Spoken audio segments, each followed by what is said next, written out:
Holy guacamole, we have quite the month ahead in July. It's one of the most exciting months um, of the year and most transformational. I mean, because Venus is stationing retrograde on July the 22nd, which happens to be the feast day of Mary Magdalene, which I think is really, really important. And that means I get to run my Venus retrograde class again.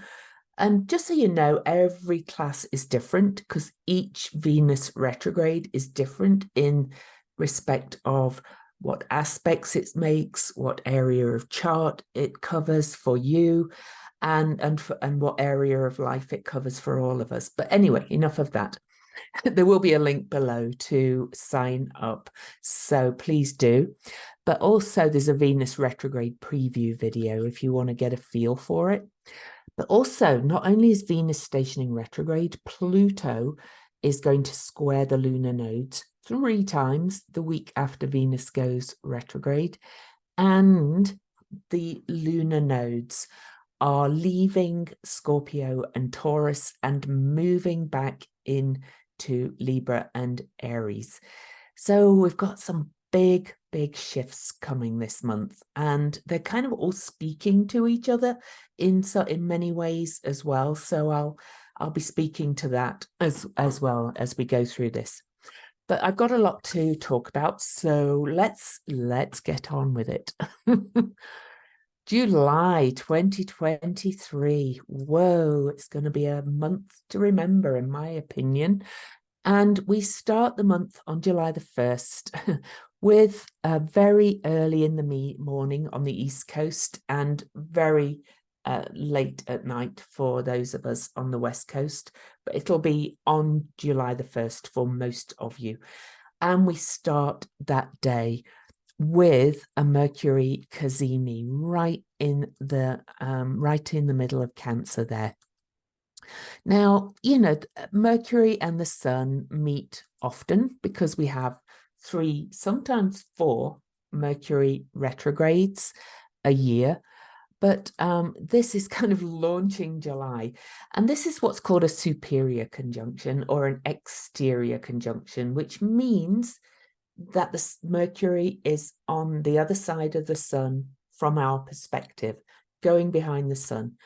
And I like to kind of think of it, Mercury and Venus are the only planets that have 2 kinds of kazimis, because they are between us and the Sun generally. I kind of like to think of superior or exterior kazimis as the planet going into their underworld, the other side, away from us to collect information from the cosmos. So, you know, I gave some times on my blog post for June the 23rd, but it's basically kind of late evening or evening time for us in the West till early morning time for us in the West Coast of the USA. So if you look at this time and judge about 7 hours, 6-7 hours either side, adjust your time zones. This is a time where, you know, Mercury is in the throne of royalty, and really kind of a moment of dazzling clarity. And I do want to say that this is in aspect to Saturn in Pisces and Jupiter in Taurus.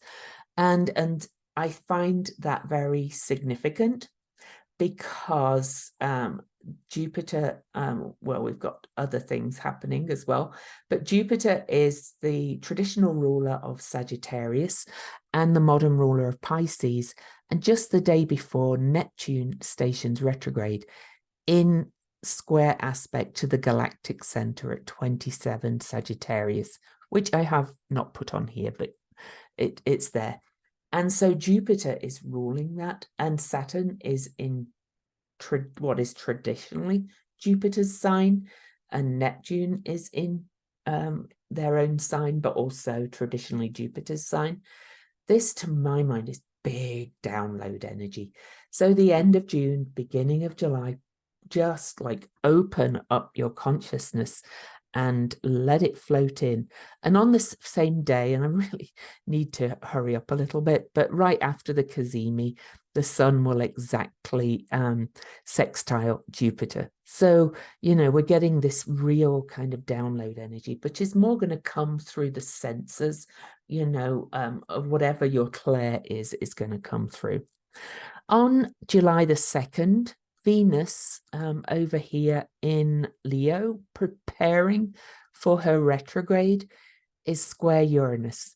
Now, to be clear, I am going to give the big picture aspects here because there's so much going on and I don't want this to be about 2 hours long. But shortly after, Mars is also in Leo. These two are getting very close together, but then Mars will move away and Venus will slow down to go retrograde. Mars is going to sextile Eris, the shit stirrer, the revealer of artifice, the goddess of unfairness, of point of showing what's unfair. And really, this is in this amazing fire grand trine to the galactic center as well. Maybe I should add the galactic center. But and while I do it, the galactic center is having so many activations right now. It's really off the charts. So new information is coming our way. Truths are being revealed, and it's just we're in this point of really major change. Okay, so I'm just adding some aspects there. You can see this fire grand trine building. Pallas Athena is coming up on this day, though, on July the 2nd, after the kazimi and Neptune stationing retrograde in square to the galactic center. We've also got this fire grand trine building as well. And so that's passion, creation, but also kind of phoenix energy as well. And it's passionate belief and faith as well, because Sagittarius and is emitting new information. It's so powerful.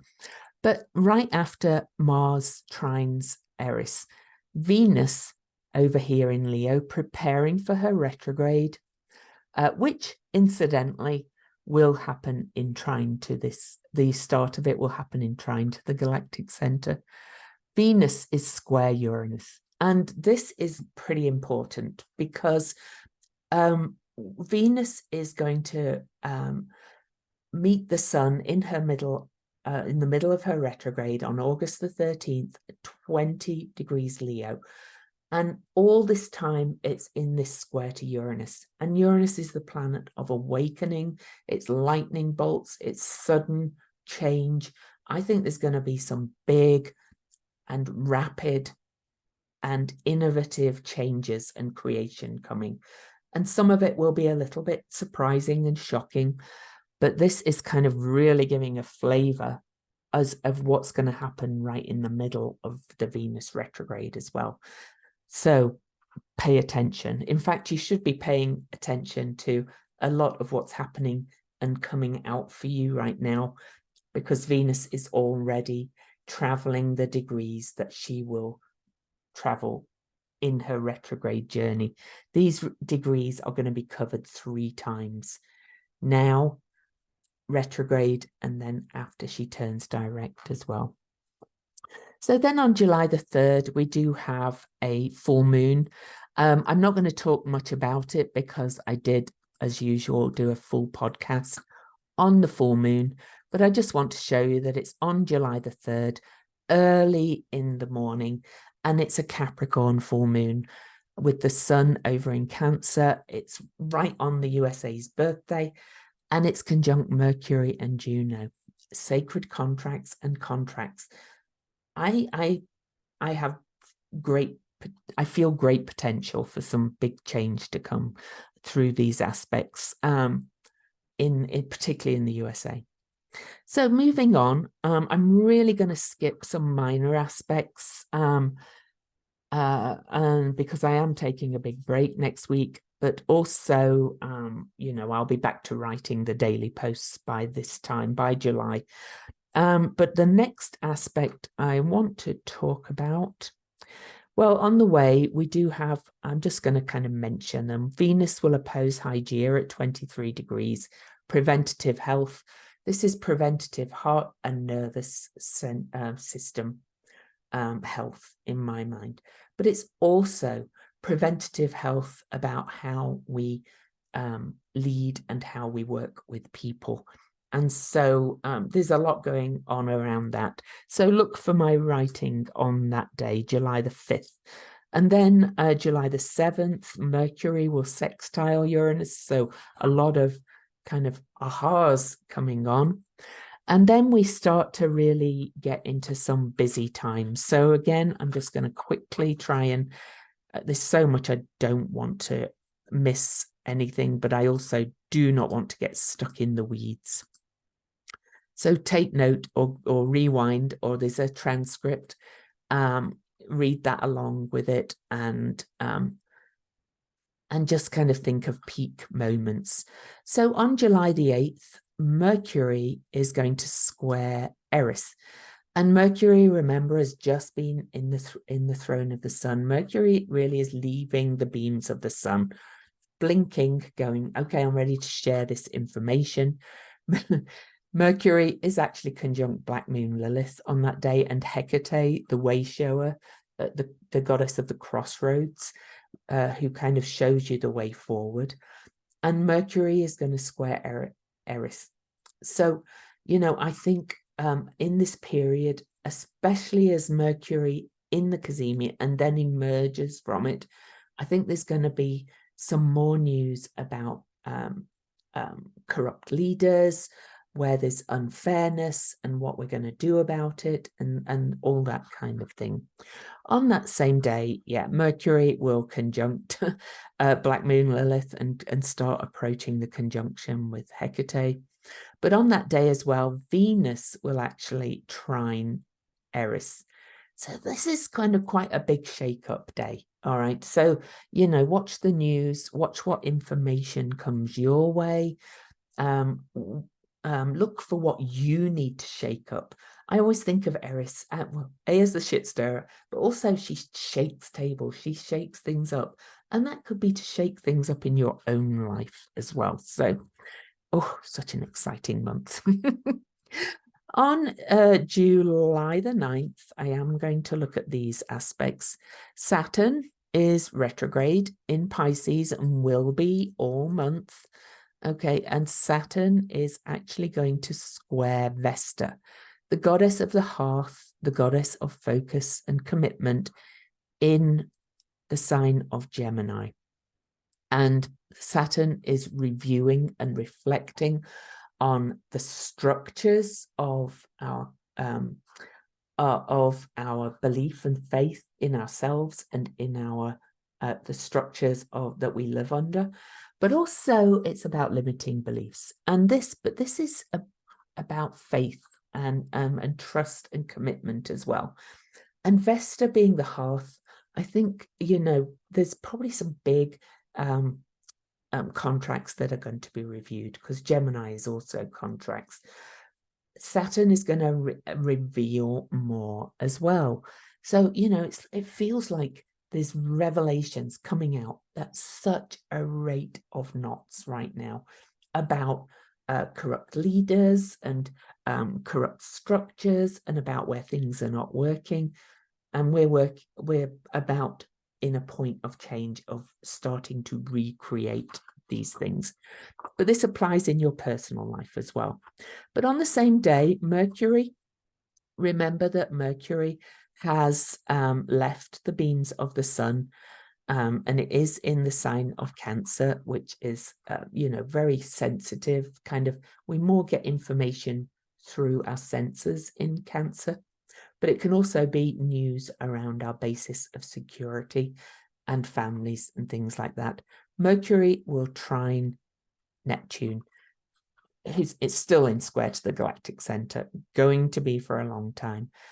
And this means paying attention and making adjustments around what information is revealed to you during this time. On July the 10th, we actually have both Pallas Athena and Mars moving into the sign of Virgo. So let's do Mars, and you will see that Pallas Athena is also there. So, you know, the planets are leaving Venus alone for a little bit. Mercury is going to come in and join her. Hecate is going to come in and join her in the sign of Leo. That's the sign she's going to retrograde in. But these two move into Virgo right on the same day. Mars will be in Virgo until August the 27th. I didn't actually write how long Pallas Athena will be in there. Probably about double the time, to be quite honest. But Virgo, this is, you know, Pallas Athena is the creative intelligence problem solver, wise justice warrior, asteroid. Mars is our drive and will, and Virgo is the sign of the priestess, really, the sign of service, the sign of where am I going to be useful? And we're going to get this real push to think of ideas of how we can bring more meaning into our work and our service and what we do on a daily basis. So it's kind of quite a big push that day, with both moving in. And I will say that fixed star Regulus is also here, the royal star. So we've got that going on as well. As we move into more of this age of union, I'm calling it now. It is the rise of the divine feminine, but as I keep saying, it's not displacing the divine masculine. It's everything coming into union. So at the same time, Mercury has conjuncted Hecate and comes up to oppose Pluto, and also squares Haumea, this ongoing square. And really it's in this it's in this T square here, sorry, cardinal grand cross, initiating big transformations and change. I wrote an article about the Pluto Haumea square. They're aspecting each other exactly 13 times this decade. And it starts right at the end of these cardinal signs that initiates change. So we'll probably, you know, feel this real push towards what we're starting, what new projects we're starting on that day. Then also on July the 10th, good Lord, we've got so much going on. No, I'm moving to, because we do have, well, we've also got these two in a square to Sedna, who just moved into Gemini, dipped into Gemini, 11,400 year transit, moving into the sign of Gemini. She is going to retrograde back and finish up in Taurus. But again, this is big shifts and big changes. And these are immutable signs. So what changes are you making? All right, huge. Then on July the 11th, Mercury actually moves into the sign of Leo and joins Venus in that sign. So you know, see, she's approaching, she's 11 days away from her retrograde. So she's really slowed down, because she will retrograde at 28 Leo, and then Mercury is moving fairly fast, although he will start slowing down as he moves towards Virgo, because all their retrogrades, all Mercury retrogrades this year are on Earth signs, so that we will eventually have a Mercury retrograde in Virgo. But Mercury, the messenger, is one of our most personal planets. Venus is a personal planet. These two are the two planets that are really closest to the Earth, the messenger between the sun and us, and Venus, our kind of higher energy of all things human and all things earthly. And so they are going to dance together as we approach this retrograde. Then on that day as well, Mercury, and I'm not actually even going to change the chart because Mercury has just moved into the sign of Leo.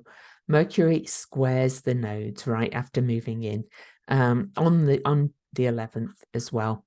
And this is, the nodes are about to leave because they leave these signs after about 18 months and are moving back into Libra and Aries, as I said.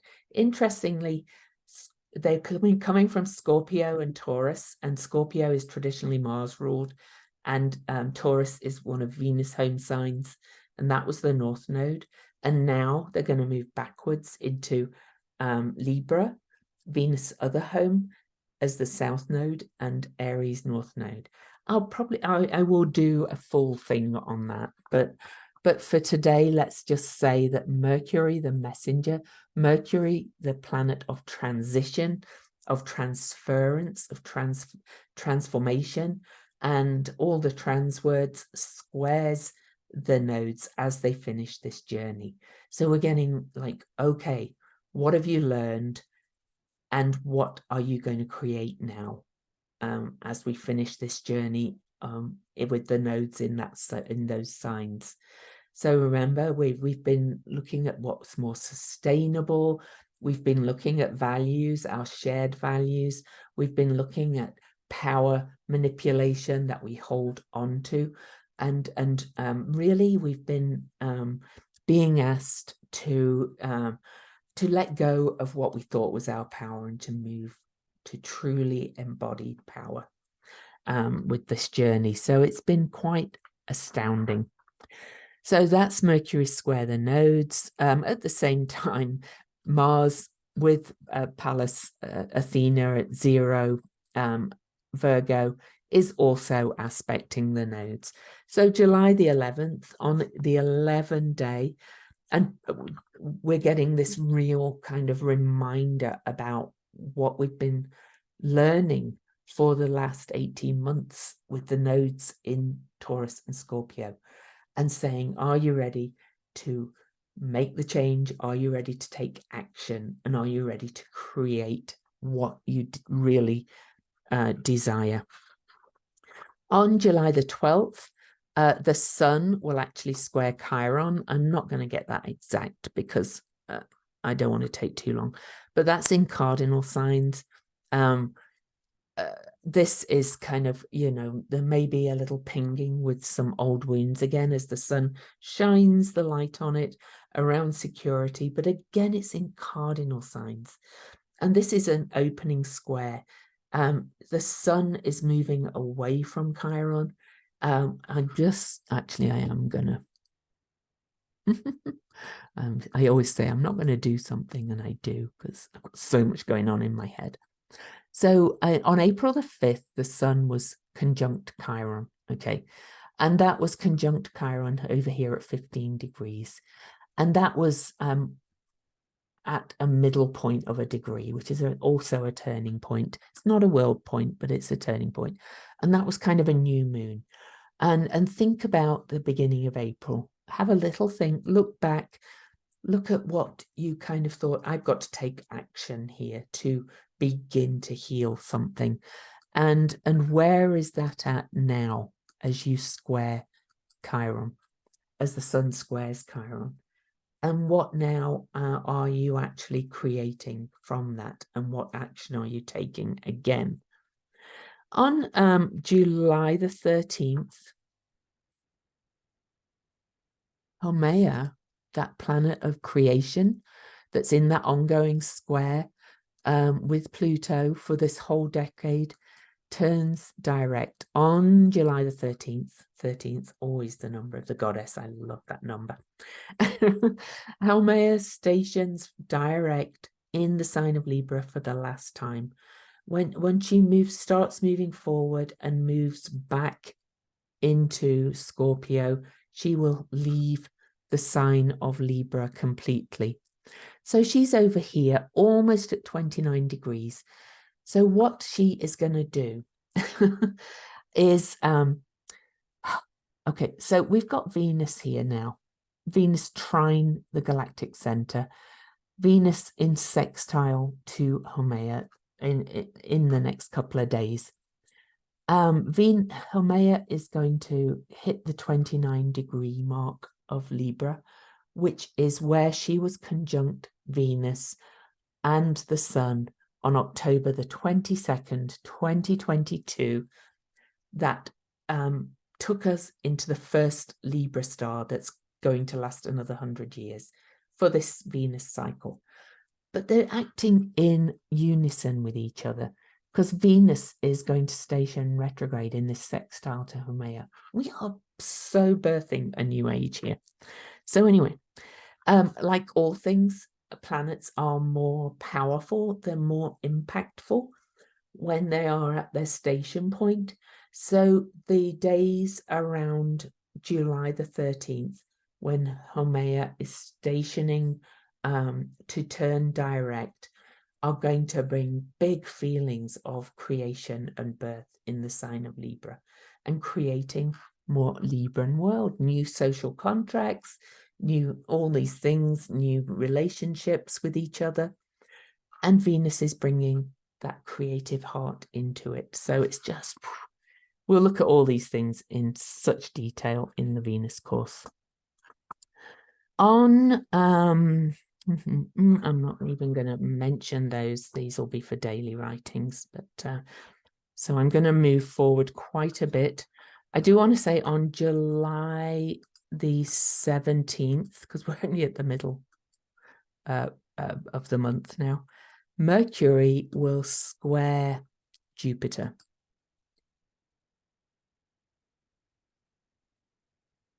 Okay, so Mercury, remember, Mercury has joined Venus in Leo. Incidentally, by the time of this date, Hecate will have moved into Leo, sorry.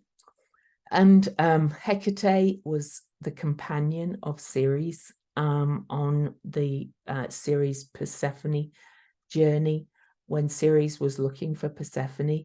Hecate, the crossroads, also who shows us our way, showed Demeter Ceres where Persephone was.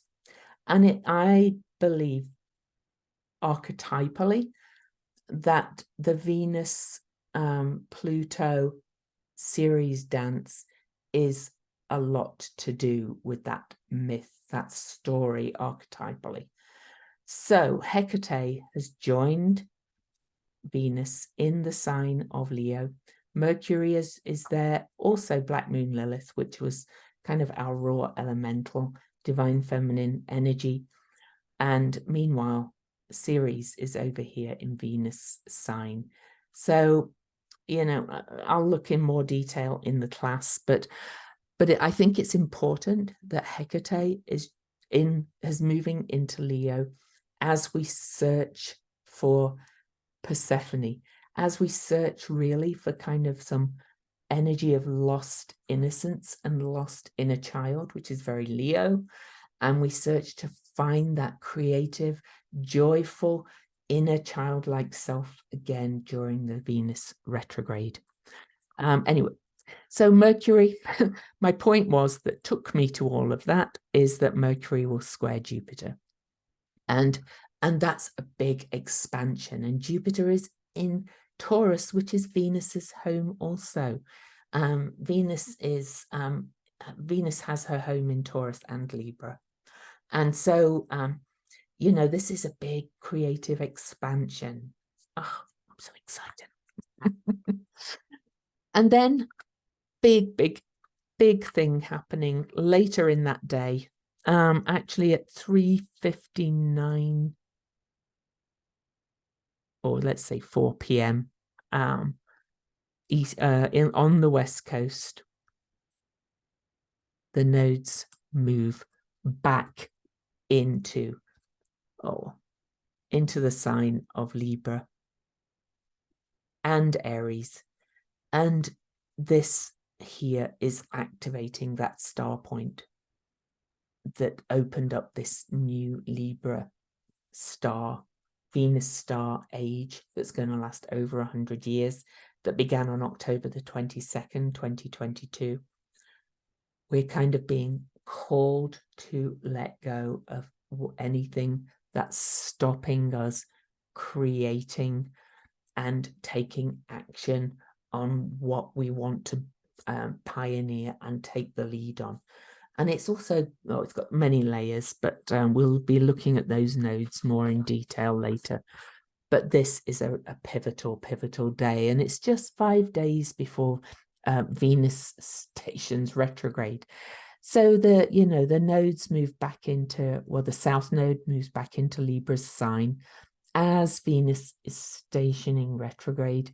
So we are going to do such a major review of our social contracts, of our tastes, of our relationships with each other, of our pull to peace and harmony and leading from the heart. It's almost like the universe works together to bring these things, and it does, of course. So I'm actually going to move to July the 20th now. And on July the 20th, I'm just going to get to one of the aspects. The moon will exactly conjunct Venus for the last time before her retrograde, 2 days before. Just about an hour exactly before this. This is at her retrograde degree, okay? She actually retrogrades at 28 degrees, 36 minutes. So she's minutes from her retrograde point. So these two meet. So we're getting this big emotional blast as Venus is pretty much at a standstill. And at pretty much the same degree, we've got the Sun at 27 degrees of Cancer in a trine to Neptune. And all of this at 28, 27, 27, and the nodes are now activating that galactic center as all this kind of comes together. This could not be a bigger change, I swear. Oh, and there's asteroid Lilith as well, joining the party. But the Sun, at a more mundane level, the Sun is trine to Neptune, which is always a time of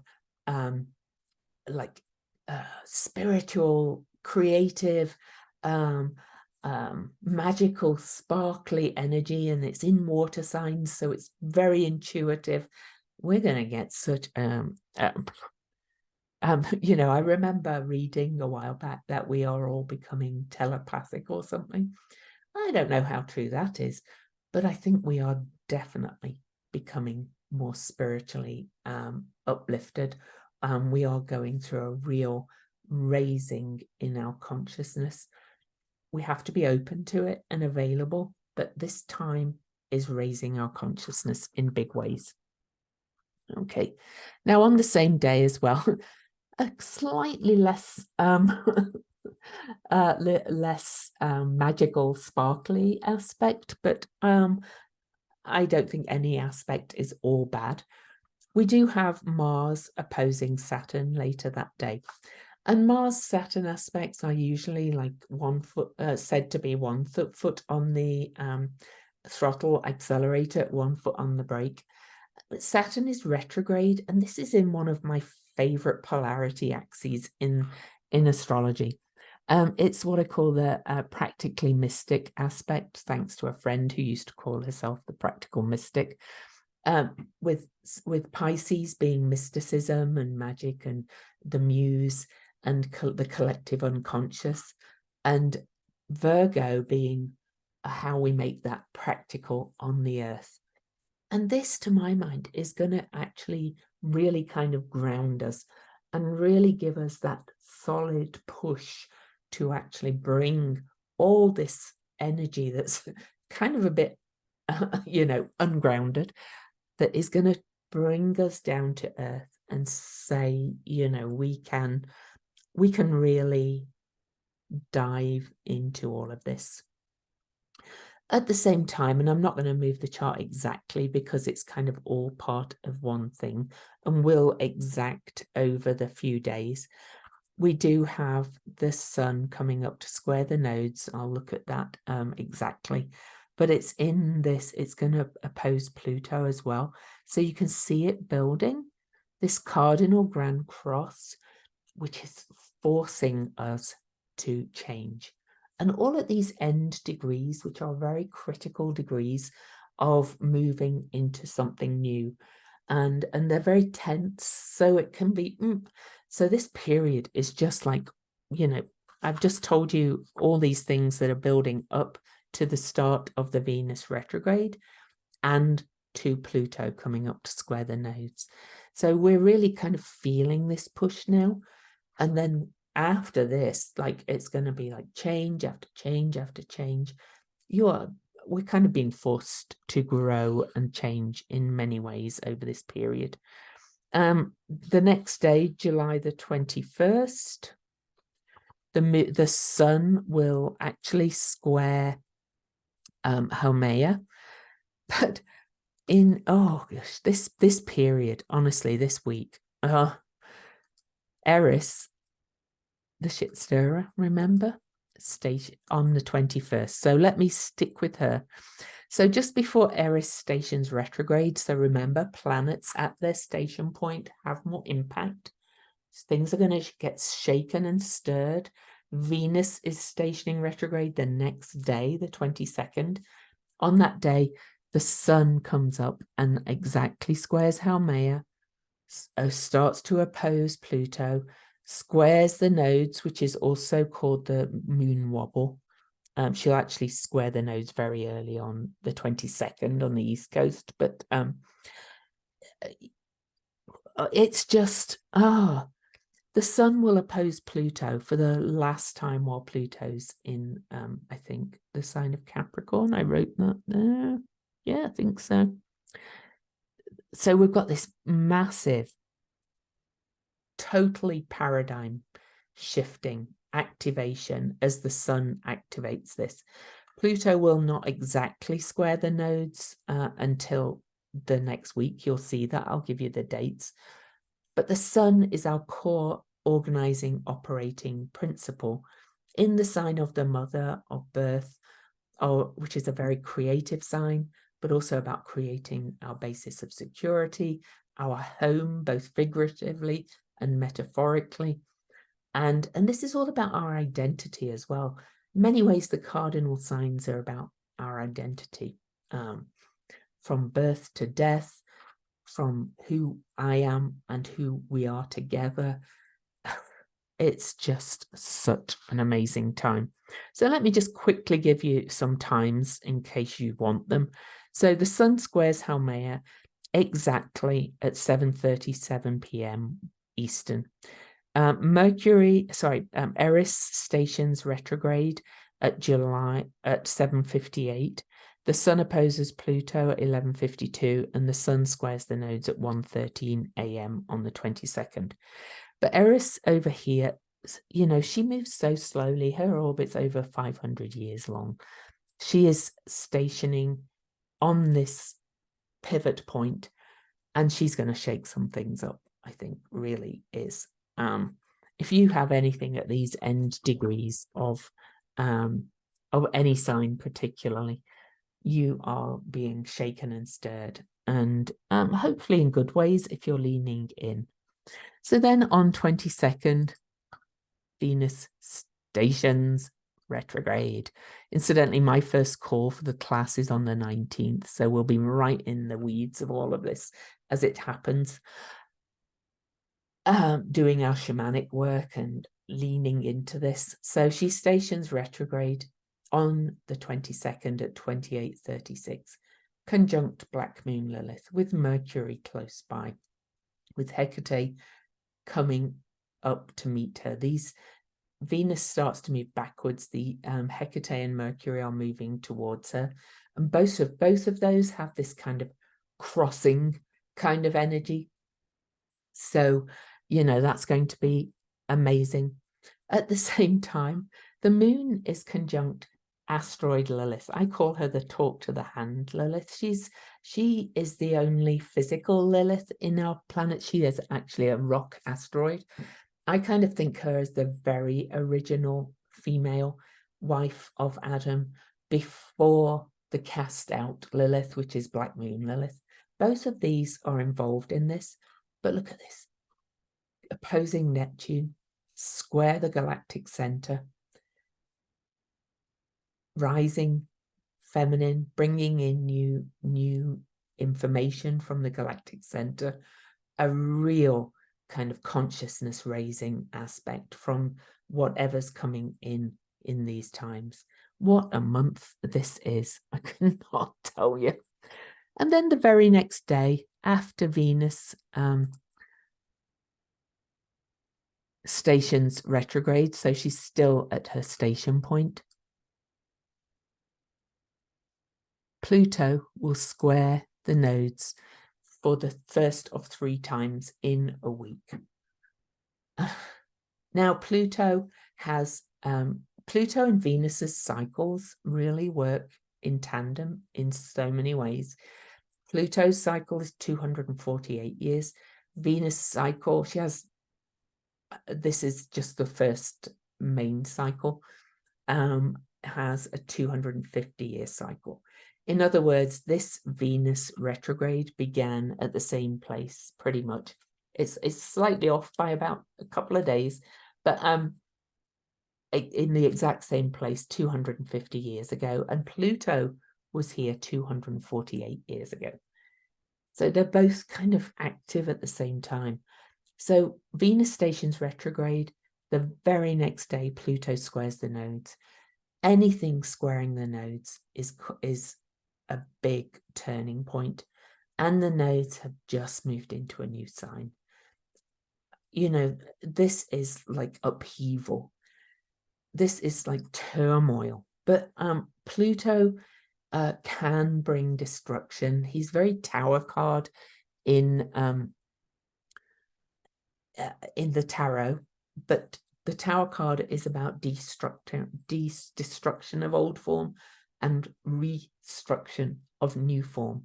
So this is what's happening this summer.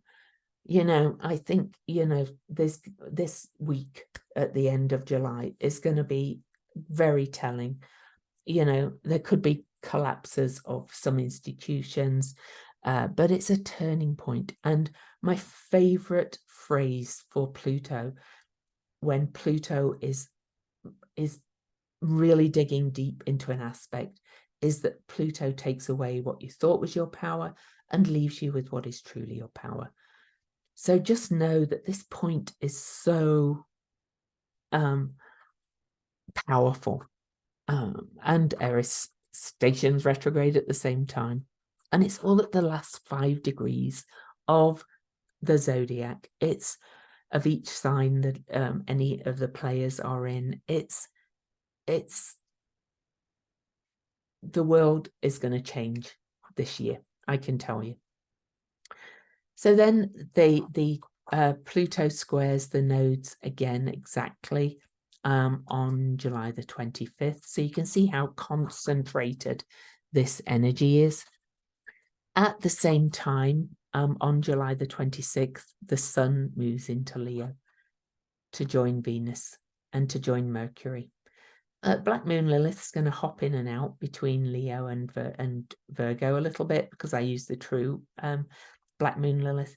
But now we kind of have these 4 players that are the main players until Mercury leaves Leo.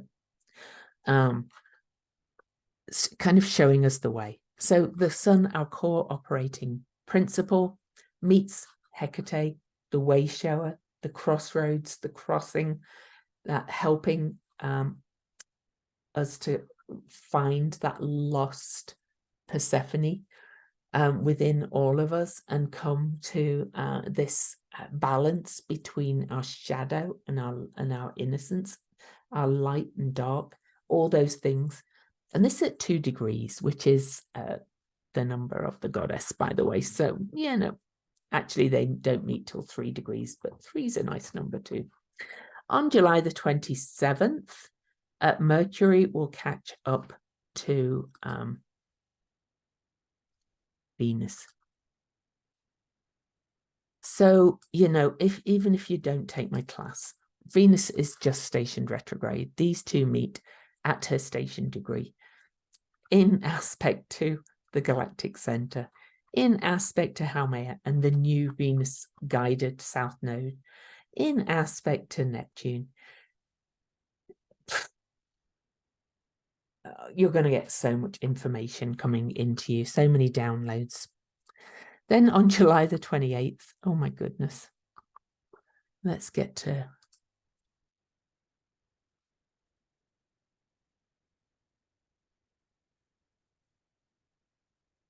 nearly done the month. July the 28th, Pluto squares the nodes for the very last time. But we also have one of the 13 exact Pluto Haumea squares. As Haumea and the south node are conjunct. That's the third square of 3 of Pluto squaring the nodes. And Haumea is on the south node. It's just could not be clearer that we're birthing something new. And what emerges from this month is going to be like something so new. I can't even imagine it, to be quite honest. Shortly after that, Mercury moves into the sign of Virgo and takes that information from the conjunction with Venus into one of their own signs. Virgo is Mercury's home sign, Gemini is too. Square to Sedna over here, 11,400 year orbit, and starts to say what changes are we going to make? What changes are we going to make to be more useful, to be more priestess-like in archetypal energy? What changes are we going to make to have more meaning in our world? After, what's got to emerge from this opportunity to have this big consciousness raising is how we make it have meaning in reality and make it practical and useful on this earth. Mercury helps us to come out with those ideas. All right. So Mercury clearly squares Sedna over here on that first day. And I think that's where I'm going to leave you. There's no more major aspects. Just know that last week of July is nothing is going to be the same again. And it's going to emerge slowly, Eris will go retrograde and start to approach Chiron. But Chiron is moving away at the moment. That's healing our identity. That's healing our perhaps more warlike, aggressive, assertive values, and saying, what part can I be in the healing of the collective? And then we'll be looking at that all right through the Venus retrograde, which is really, really about healing the heart and about healing that more childlike, because Leo is very much about the inner child as well. It's a very creative sign. It's a heart-led sign, but it's also a sign of courage. We're healing the heart so that we can return to Eden, if you like. I don't want to get too but it has that feeling. Persephone was Kore before she became Persephone. She was this innocence. She was kind of that Eden-like character who, unspoiled, unsullied. Now we are actually moving to integrating the light and shadow, all of that part within us. But, we're very jaded. The world seems an awful place at times. But how can we restore that sense of joy, that sense of fun, that inner child? Well, I think the universe is going to show us. So, again, please consider joining my Venus retrograde class. My ascendant is on the galactic center. The downloads I'm getting for this class are just, and it's not just an astrology class.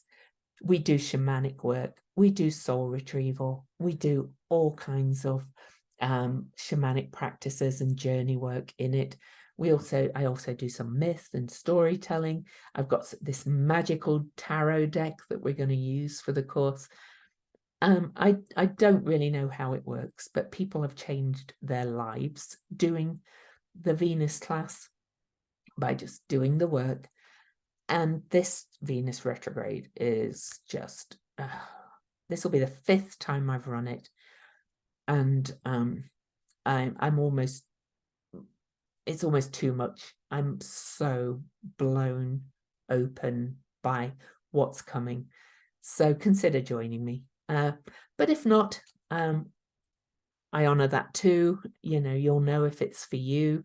But also subscribe to my channel, leave me a comment, leave me a thumbs up. And I'm not saying any of this is going to be easy. That last week, particularly in July, is kind of going to be tough in many ways. But there's always a yin and yang. It's going to be powerful, challenging, tough, paradigm shifting, but so much opportunity coming from it, and so much empowerment and courage coming from it. So I hope you'll lean into it, whether you do it through my Venus class or do it in some other way. Until August, this is my month ahead report. I'll see you for my usual other videos on the channel. But wow, lean in.